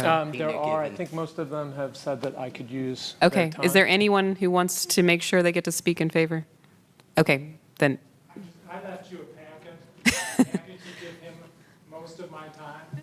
I would like to maybe have 1 minute to address a couple of things I've heard so far. okay, thank you. All right, go ahead, Roy. Excellent. Roy Attride, Glenwood, Brooklyn neighborhood. Appreciate the ability to come and speak to y'all again about these issues. We'll talk a little bit about a background. I'm going to try to go quickly. I did put a lot of content in here, and so I hope the committee would look at that so that I can just get to the main points. In terms of background, really this is about the city using its plans and policies to protect neighborhoods. We have real need, given the uncontrolled height request at the edges of downtown and next to our neighborhoods, being a blatant money grab and going against what policy and regulation would say would restrict height, incompatible use cases being forced together in tight areas, causing issues around our neighborhood. These aren't my opinions. They are the plans, they are the regulations, and they are the policies that the city has. This is what we're dealing with at the edge of our neighborhood. This is a scale drawing of a 30-story building within 200 feet of our historic neighborhood. Against all policies and plans and other things, these requests are coming. 12,000 people a weekend go into Glenwood South. That spills over into our neighborhood. That's an incompatible use case. It's a destination nightlife. It does cause considerable issues for our neighborhood, safety concerns for families. All other named downtown historic neighborhoods in and around downtown have a transition zone. We just ask that we also are protected with the same. This is zone 1, as we talked about. I think the important point of this zone is that currently it's allowed 12 stories in this area. Given the current bonus height allowed in the equitable transit-oriented development guideline, that can go up to 18. And given the latest text change, not including parking decks in height, it can go up even higher than that. So we're dealing with a lot of height already right next to the neighborhood. We need additional protections against height over this. I will note that we had and invited all of the businesses in Zone 1, 31 different parcel owners, sent letters 3 weeks before and invited them to an information session on the 20th. Only one business ended up showing up. It was Phantasm Motorsports. They aren't looking to sell or to upscale or to do anything. They were brand new. It was nice to have a brand new audience to talk about this with. Of course, their response is, we don't have any additional height needs. This makes sense to us. It's a narrow view, but a good one to hear. Then as you look, and I apologize for the numbers being off, yellow is 3 stories, then 5 stories, and then 7 stories, and across the street is 12 here. Also, again, this is what the zoning was recommended by staff, and very logical progression of height, and meets all of the policy guidance currently in the comprehensive plan and the UDO. We again invited all of the businesses in this area to an information session. We tried to follow the city guidelines, 2-week notice, sent letters to the owners. One owner did show up with his legal representation. We did have a very good conversation with them. I think that conversation was truncated. We have not been able to finish. I think there is an opportunity for us to have additional conversations, but we did try to get that engagement with the business owners.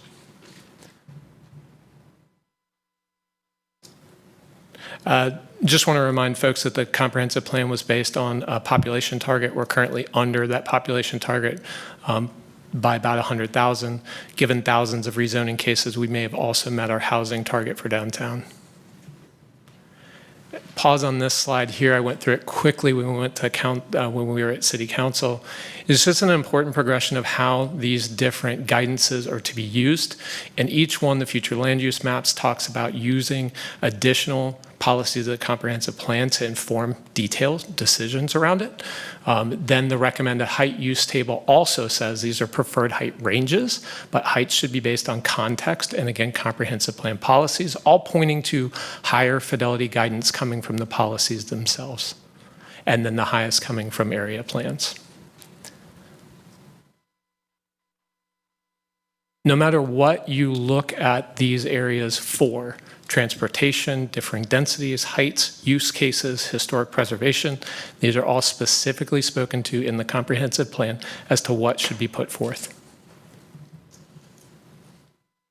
All plans, many policies, and even past staff recommendations would point to height restrictions as well as a transition area in this space. This is in the presentation. We'll talk about the comprehensive plan. The capital area corridor story has a very specific statement. Recommended heights in the study range from 3 stories at the neighborhood edge to 12 stories well separated from the neighborhood. The downtown plan shows 7 to 8 stories. So all of these plans show less height than is being requested at this point in time. The Equitable Transit Development Guideline also recommends transition away from transit. So no matter what you look for, the policy speaks to those cases. 47 different policies, 3 core definitions, 2 tables. They speak very specifically about how this area is to be treated. If you talk about transition areas specifically, the downtown transition area plan talks about where downtown section boundaries are located in proximity to established neighborhoods. That's the case here. Density should taper down. Non-residential uses should be directed away. Buffering requirements talk about using transition zones. The section on transitioning, buffering, and compatibility also talks about Glenwood Brookland and the need for a transition zone. Talked about downtown edges, the definition of central business district. These are all things that point specifically towards having additional support and protection for a neighborhood. Transition areas specifically talk about the need to blur sharp delineations between areas of disparate development intensity. It talks about controlling use and height and scale. It talks very specifically about where downtown sections are close to neighborhoods and gives guidance. My understanding is even if you were to approve a transition area today, it does not change the current allocations for landowners, and it doesn't change the uses. That would only happen at rezoning. And to your point, it's not regulation. It's just policy. We've already been through some of this, so I'll go quickly. The only thing I would point out is when transition areas were explored and Winter and company looked at them, the landscape has changed quite a bit since then. There's a lot more high density and high buildings going on around this area. When they looked at it, the height recommendation was 5 stories on the West Street side. Now again, the Glenwood South height is actually per plan. And so given the number of rezonings and given the number of threats happening in the area, again, bring them back, have them study it. I don't know why they wouldn't actually have us have a transition area in this space.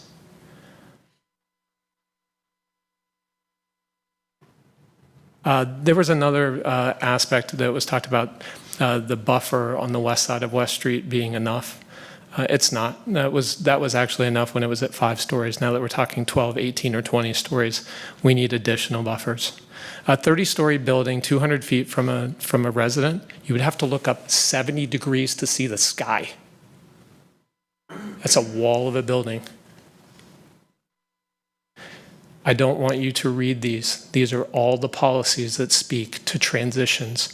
There are more than 20 different sections of text, policies, and data that all point to how to use transitions to protect all of Raleigh.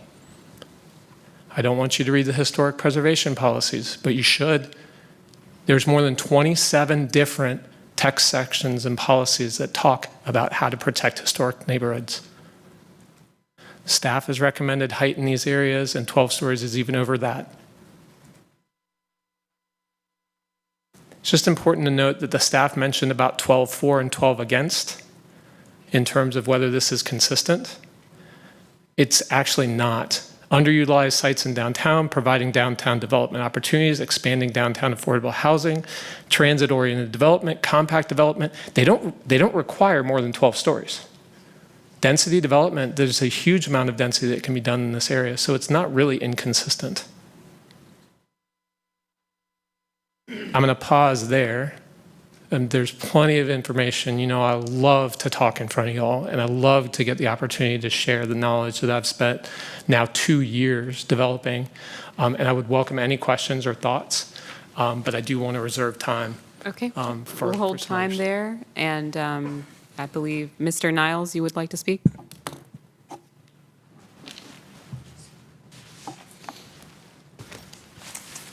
Very quickly, if you open the packet I left for you that has the map on the first page, and just go to page 4.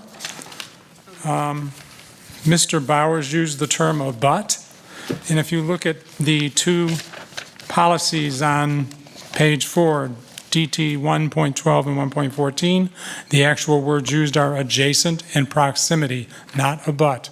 You do not need to share a boundary with the 2 properties in order to get protection from the other property. And then if you flip to the next to the last page, There is the LU2 table, which does provide you recommended heights. So when Mr. Bauer said there are no recommendations for height, they're right here in this table. And they're there if you look at the red outlined area for the central business district. If you look at the edge, if you're on the edge, which this is, the max is 4 stories. If you're next to the edge, if you think, one side of West Street is on the edge, the other side of West Street isn't, it turns into general, which is a max of 12 stories. So those, I've given you the whole thing. If you read it, all the data's there, but those are the 2 things I wanted to point out, is that there are heights, they are listed, and there's no requirement that the properties abut. Thanks. Okay, thank you. Please hold time. We'll have anyone in opposition now speak. So I don't know if anyone knows order or if everyone just wants to try to do 2 minutes each so that you all get a chance. Yeah, whoever comes up first, you're up. I'll note at the 2-minute mark for each so you can decide what you want to do. That'll be fine. Good afternoon. My name is Isabel Maddox. My address is 3700 Glenwood, Suite 500. I'm here today representing JT Hobby & Sons. They are the owners of 610, 612, and 610 and 612 Glenwood and 508 West Johnson, 3 parcels in Glenwood south of Peace Street. They're surrounded by bars, hotel, restaurants, and a railroad, not, a neighborhood. We oppose this comprehensive plan amendment, and we particularly oppose it south of Peace Street.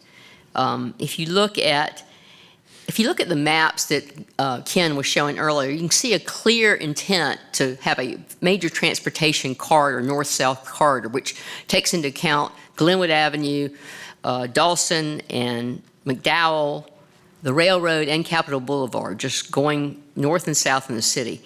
That was the intent of the comprehensive plan. And you also should consider the topo, because if you stand on Peace, you have a major drop down in topographic elevation as you look down Glenwood. So there's really not a need for a height buffer for the properties located south of Peace, because those properties are significantly lower in elevation than the Glenwood, Brooklyn neighborhood. And for a long time, Peace Street has been a divider between residential and commercial. So I think that still pretty much stands today. In Glenwood South, we've seen a number of cases approved, 20 and 40 stories, to say to the rest of Glenwood South that, oh, you're going to be limited now because of this downtown transition area. It wouldn't be fair. It'd be incongruous. So I think that Glenwood South is part of downtown area, and it needs to remain that. We need to encourage density. We need to have more height. As our city densifies, height is really the only way to go when you don't really have a lot of way to grow out. And I think it would be a mistake to try to tamp down that growth in this location. You're just over 2 minutes. Thank you. Thank you very much. Next speaker. Good afternoon. I do have slides. I have 2 sets, actually. I don't know if those are available. I'll introduce myself while they're pulling that up. Molly Stewart, Morningstar Law Group. I am actually here on behalf of 2 different property owners, one in each of the 2 different areas. Is this your slide? We just want to make sure that is one of my presentations. We can start with that one. That's fine. That's fine. Thank you.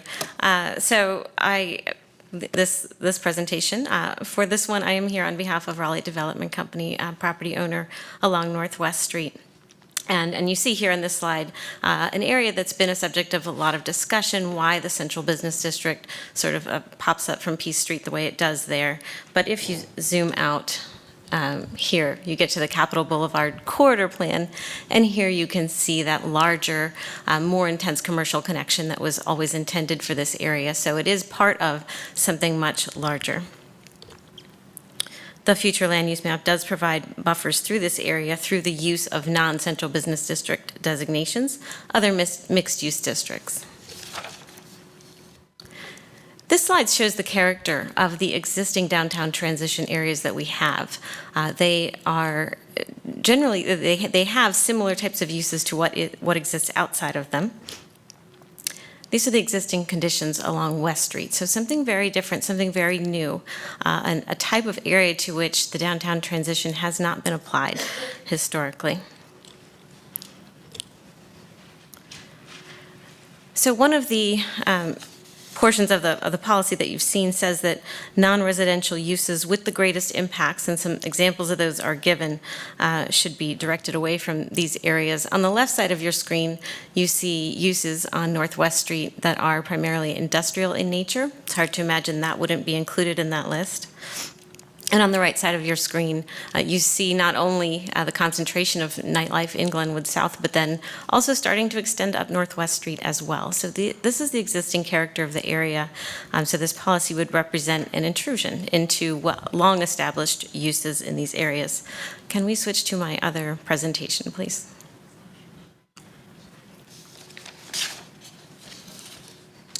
So I'm also here on behalf of 616 Glenwood LLC, the owner of, unsurprisingly, 616 Glenwood.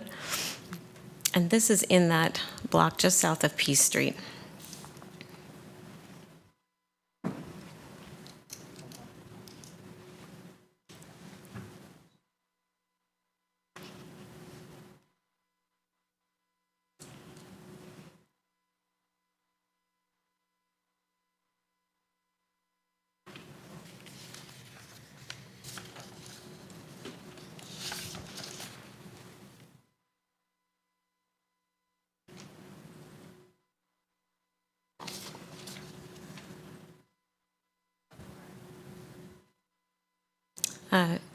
Yes, those look like the right slides. So this is the parcel at 616 Glenwood, and I'll go ahead and skip ahead here. Some of these points have been made. So again, that downtown transition area policy discussing how inappropriate these high-impact non-residential uses would be in a downtown transition area. We just heard that there are a number of policies in place to protect residential areas that are near more intensive uses. An overwhelming number is what we just heard. I haven't been able to check those, but you had them on your screen. Given that situation, it is hard to imagine the need to apply one more policy, to expand the application of one more policy to offer similar protections, which does not protect on the subject of height, which is what we heard was the main concern. That is apparently already covered, certainly in Table LU2, as we know, but not under the policy that's proposed to be expanded here. So this is the existing character of the block on Glenwood Avenue. To expand one more policy here to control exactly the uses that exist within this area, and it's true on Glenwood as well as on Northwest Street, without protecting for the height that we heard is the main concern, simply doesn't add value, and it would represent an incursion into, like I said, this long-established uses in these areas. So both of these areas represent something very different from where the downtown transitions have been applied historically. This would be breaking new ground and for little benefit. Thank you. Thank you. Next speaker.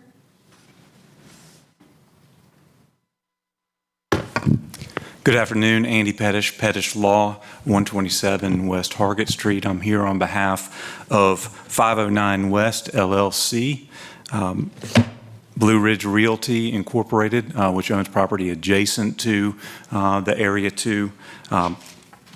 Mr. Larry Miller, who owns property adjacent to at 510 Glenwood Avenue, and Raleigh Beer Garden LLC at 614 Glenwood Avenue.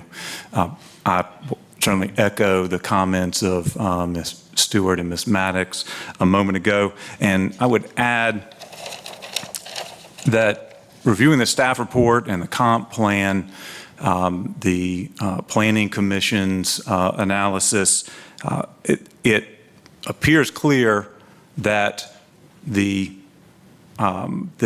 comp plan policies that have been identified as consistent are all really focused on this idea of buffering Glenwood, Brooklyn. So it's highly protective of the Glenwood, Brooklyn neighborhood. The policies which are inconsistent apply to a number of things that are beneficial to the public at large in Raleigh. So I think we're looking at the balance here between whether this is really benefiting, this change would benefit a small group of property owners versus the welfare of the general public here and the growth opportunities for the city of Raleigh. That really militates in favor of denying this and leaving the options open. And I will finally add that Glenwood, Brooklyn, and the area south, my clients in Area 2, has very little exposure to the Glenwood, Brooklyn neighborhood. It's a quarter of a block, maybe. And that area has for decades been an entertainment area in Glenwood South in the city of Raleigh. And that predates the Glenwood, Brooklyn, which I understand heard that became a historic district and maybe elevated its status in 2016. So we're looking at a very different orientation with Area 1 here, and therefore I think it's really premature with respect to trying to address this when we have a comprehensive plan that we're 70% of the way through from its adoption 2009, 2010 to 2030, trying to look at this now. There's no urgency with this issue related to the area south of Glenwood, Brooklyn, and for that reason I'd ask that the committee recommend denial of the amendment. Thank you. Thank you very much. Is there another speaker? Yeah. Mm-hmm.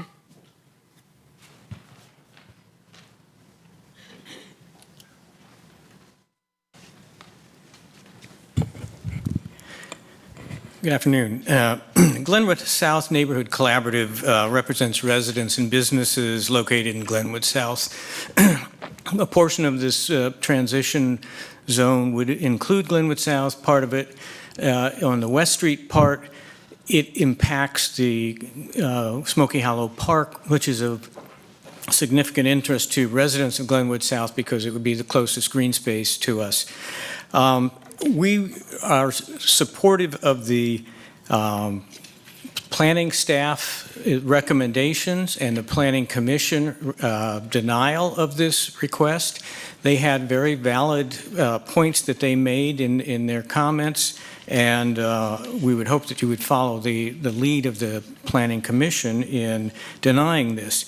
The transition zone would benefit a small group of residents that live in Glenwood, Brooklyn.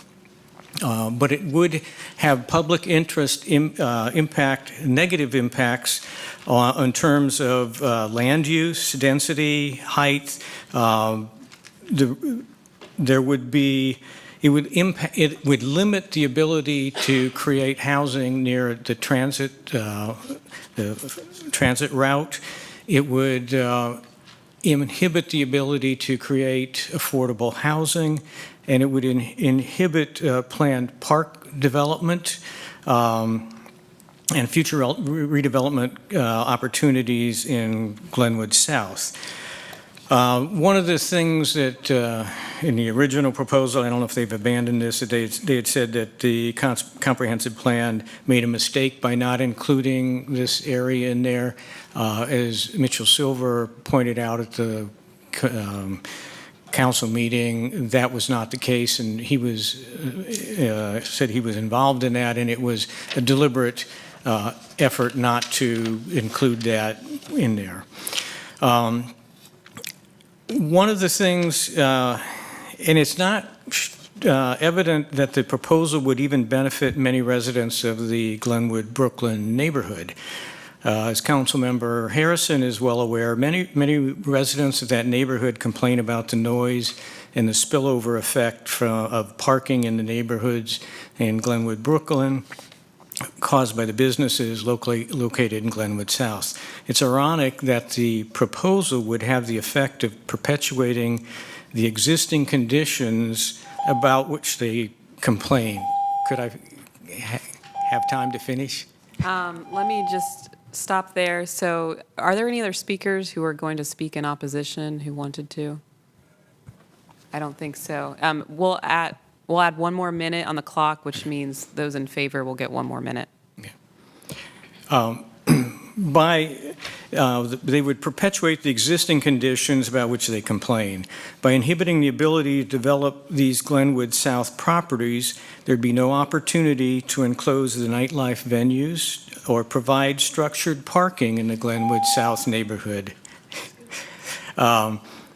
They would be limited in perpetuity to underdevelopment and use as nightlife venues, unless, of course, they are proposing to retroactively root out and eliminate the existing uses. I don't think they would propose that, but in any event, I'm hoping that you will follow the Planning Commission guidelines and guidance and deny this request.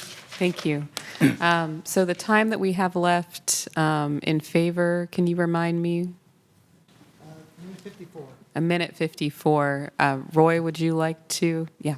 Can we throw the presentation back up, please?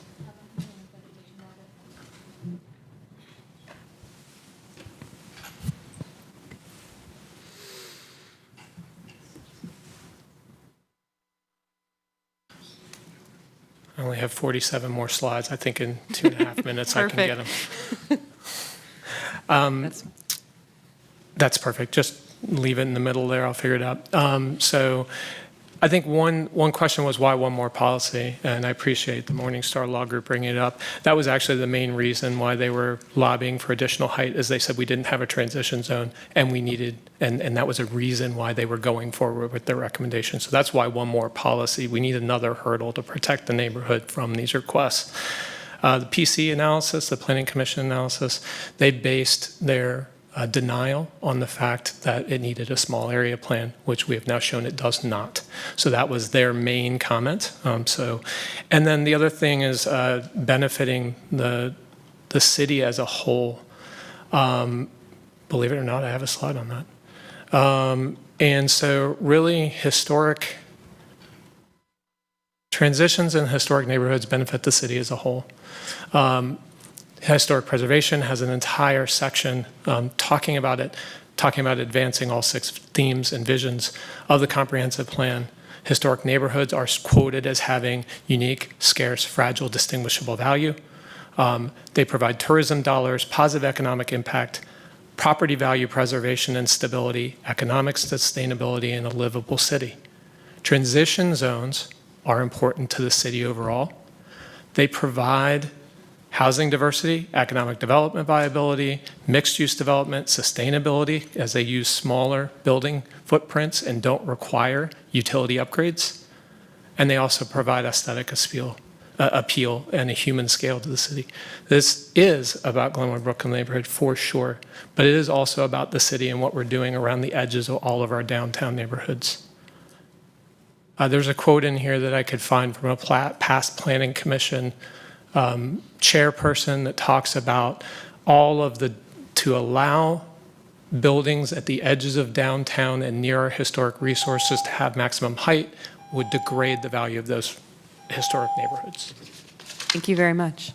Any questions from committee members or discussion? Councilmember Patton and then Branch. Yeah. Roy, this one's for you. Thanks for your comments. I was in the first time you came up, you mentioned the parcel being able to be built up to 18 stories by right, but there's no TOD mapped here, so I was curious what you were referring to. Could you clarify? So in the Equitable Transit Development guidebook, it talks about having bonus height being allowed to be had if 30% of the additional units are affordable housing. And so it's my understanding that that's available to this area to be able to have additional height if they include affordable housing. FTOD. Is that the FTOD he's using? Yeah, I think that's the FTOD, not the TOD, because the TOD The hasn't Equitable been out. Transit Oriented Development Guidebook. Okay, Biden's looking it up. Yeah, and I don't have it on me, but I've got the graphs and the quotes from that being able to Yeah, I be think done. that one's a guidance document also, and not a regulatory document. Correct. And so Yep. I don't think I don't think you could get to 18 stories by right on that parcel, but Thank you for that clarification. Bynum will confirm Yep. it. I just wanted to Yeah. make No, sure that's I perfect. wasn't missing it. Thank So you. thanks for that. And I think I'll pass the mic for a second. Sure. Councilmember Branch? Okay, actually, Roy, don't go far. So I had a question for you. You somewhat answered it, but I still want to ask my question. We have our current policies, and you're asking for the transition mapping to be placed on it. From what I heard you state, and correct me if I'm wrong, is that the reason why you're making this request is because you said the previous developer stated they went for it because this wasn't mapped. That's correct. And as I read the transition zone, it does offer another layer of protection specifically for historic neighborhoods that's been used in other neighborhoods to also foster additional communication. So that same developer actually never came to speak to the neighborhood because they didn't feel like they had to. There's not a lot of common ground in that area, but again, it was used as, again, we didn't have that regulation to bring those parties together. So there's a few different ones, but it was specifically mentioned as a reason why they felt they were entitled to that additional height. So mapping this in your eyes, my question is, now that you feel mapping this will cause that additional communication, but you are aware that it doesn't limit the height per se. That's correct. I mean, it's a policy and a recommendation. So all it does is give another checkbox to say whether this is consistent or inconsistent with the comprehensive plan. I think it's an important one, but you're exactly right. It's not as if it's unique. Okay. But I think taken in the totality of the work of how height should be applied and transitions should be applied, I think it could be an important one for a historic neighborhood that doesn't have one. Okay. That's all I have for now. Mm-hmm. Yeah, I'm just going to make a few comments. Again, thank you all for coming and being part of the conversation.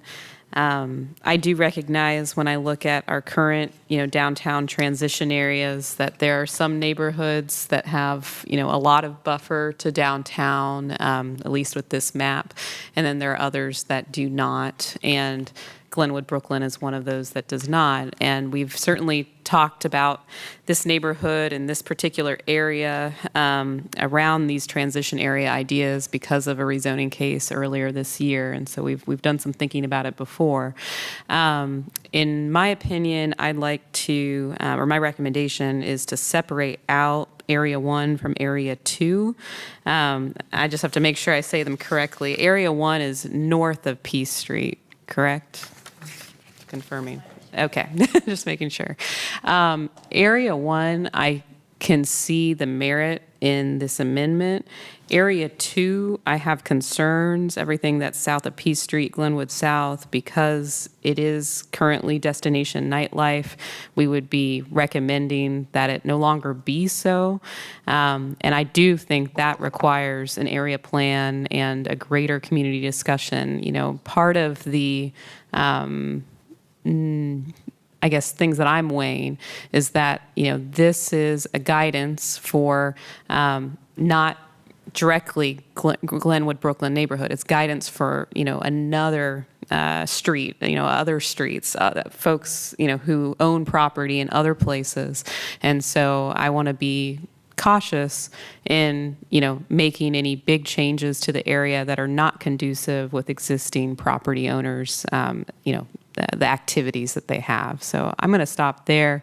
I don't know if other, committee members have anything. Councilmember Branch. Yeah, I have a question for staff. It was stated that having this mapped on Area 1 may impact development of the park. Can anyone speak to that? So I'll say a couple things. One, a follow-up to the question about the FTDO now, if that's okay. So frequent transit development option, I do not believe they're eligible here because they're in the downtown area designated on the urban form map. We could expect, once we know locally preferred alternative, that we would bring forward a proposal to council to map the TOD, which would allow additional height here if you chose to apply the TOD here, but that would also bring with it affordable housing, right? And then there is a height bonus for office development. It's a smaller increase in height. It's a 30% versus the 50, recognizing that development that brings jobs proximate to transit is desirable. So not there by right currently, would require rezoning by council action. And then your question was, how does this impact development of the park? I think the connection being made there is around how private investment and development here might contribute to development of public facilities as part of their development plan. The taller the building and the bigger the profit, the more likely they are to share that with the city.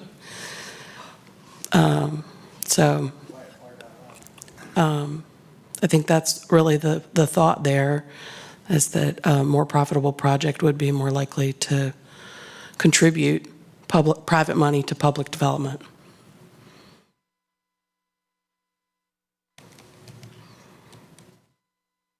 Councilmember Patton? Yeah, I think I'm in agreement with your assessment that the southern portion of this consideration should be removed, and if a broader discussion is needed about whether we view destination nightlife as the future for that area, then let's have that, but perhaps not through this particular legislative mechanism. As far as the northern area, I hate to beat a dead horse. I feel like we've said this many times. I really want to make sure everyone understands both for and against. This is a guidance and not regulatory. So this neither guarantees that no one will ever come for a tall building rezoning ever again. Like it doesn't promise that it will happen. It doesn't prevent it from ever happening. And so I really, if I know so many of you, but and so I know you're attuned to city council meetings, but when we're presented with these slides and they say, there's a slide that says it's consistent with these policies, and we get another slide that says it's inconsistent with these policies, at the end of the day, it is like the will of the council to decide how philosophically they are aligned with that, right? Like our seats are not guaranteed, so a future council could decide to be incredibly by the book, or a future council could decide to prioritize some other vision. And so I just, I can support this so long as everyone in the audience understands this is guidance and not regulation. I don't want anyone, I'm gonna stop talking there. I feel like I'm on a hamster wheel. So anyway, I see some head nods. I appreciate y'all. Councilmember Branch? Yeah, I think I can get there. I really feel the area plan piece could help the direction overall. And I think that's why that was one of the things that was put in DT 18 or 118 is one of those, about identifying with the area plan. Then to me, it comes back to, is this the cart or the horse? Which one is first? That's my hesitation on this, is the need of an area plan. But whatever the will of the body is what will be the final outcome. That's kind of where I am. I do believe in the separation of Area 1 and Area 2. So with that, I can definitely support the recommendation out of council. Out of committee. At the appropriate time. But I will still be debating and thinking before the full council votes. So I'm willing to have a meeting, Roy, to talk about it some more. Everyone, I have your emails, but we're probably to the point where we probably need to have a conversation and not just an email. I just want to recap for Councilmember Blackwood to step out, that we are looking at separating Area 1 from Area 2 and considering a recommendation to go back to council that this amendment be only for Area 1, which is north of Peace Street, so it would not include Glenwood South. Do you have anything that you want to add or any questions? There was something mentioned about an area study not being recommended or needed or approved for this area. Can somebody offer some clarity to that? Because you talked about it, but then I think somebody who talked about it at the podium said something different. So clarity from staff? Yeah.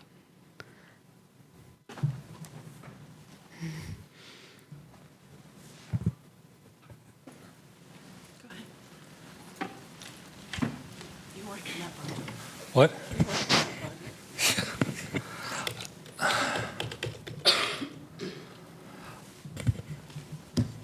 Again, let me go back to the written policy that accompanies this map, because you've got the map and then this reference in this policy. Policy just says that where there's an existing overlay mapped, you shouldn't change the height guidance embodying that overlay outside of an area planning process.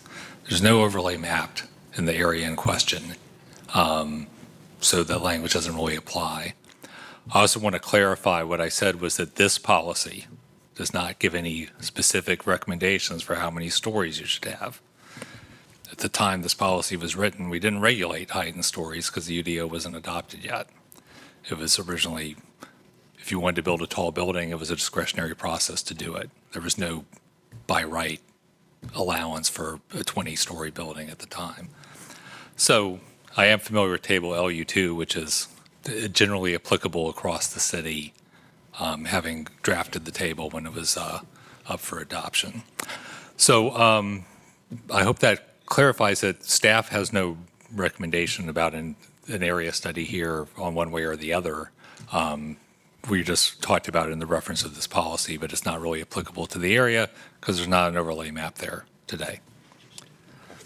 So does that add to what you were thinking, Councilmember Branch, about an area plan? Yeah, I mean, it's interesting because I think that's the part that I hadn't heard before as far as the policy applies to an overlay. There is no overlay. So we are where we are.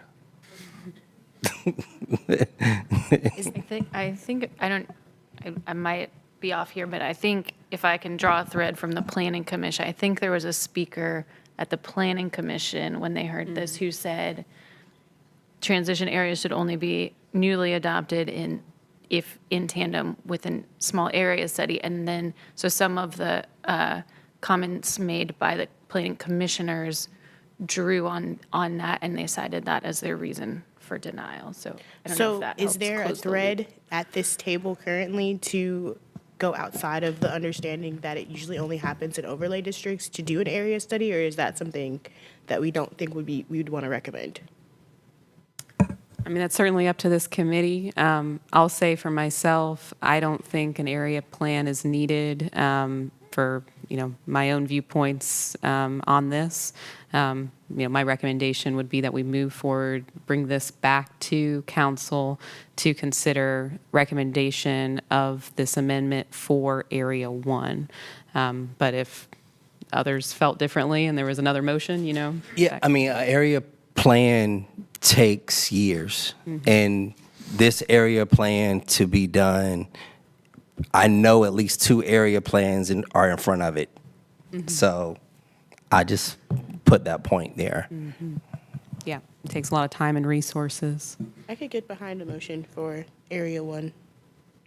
Okay, I'll go ahead and make my motion to move forward, recommend our council move forward with this amendment for Area 1, everything that's north of Peace Street. Is there a second? Second. Okay, all in favor?